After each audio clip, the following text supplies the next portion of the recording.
आपको पता है, आप रोज व्हाट्सएप पे सब लोग अपने स्टेटस पे खाली यही काउंट लगा रहे हैं कि इतने ईमेल चले गए, इतने ईमेल चले गए। आपने 2 करोड़ ईमेल कर दिया, आप उसी पे अल्हम्दुलिल्लाह अल्हम्दुलिल्लाह करे जा रहे। 4 करोड़ ईमेल आपको कॉन्ट्रडिक्ट करने के लिए पहले से पहुंचे हुए।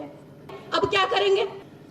हमारे पास पूरे हिंदुस्तान में मुसलमानों का सिर्फ एक ही बोर्ड है, उसका नाम है वक्फ। आप हरियाणा जाइए, दिल्ली जाइए, तमिलनाडु जाइए, केरला जाइए, वक्फ मतलब वक्फ बोर्ड।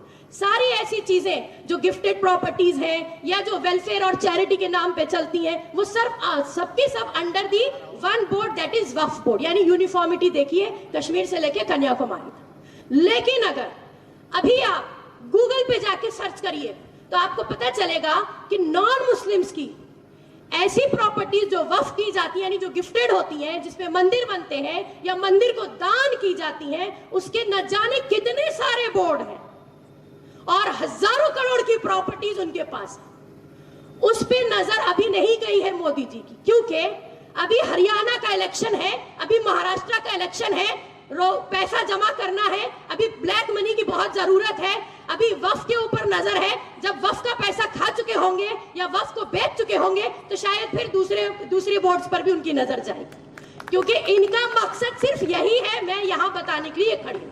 और जो लोग आपके लिए बात करना मुनासिब भी नहीं समझते, आपको ऑलरेडी सेकंड ग्रेड कर चुके हैं, आपसे वोट लेके आपको पपेट बना चुके हैं, और आपको एहसास है या नहीं है वो तो अल्लाह बेहतर जाने। अपने जमीरों को एक बार जरूर टटोलिएगा। उनको क्या मिलता है? आपका वोट, लंबी लंबी लाइनों में लगकर। जरूरत है आज मुसलमान हर जगह अपने जमीर को एक बार जरूर टटोल लें।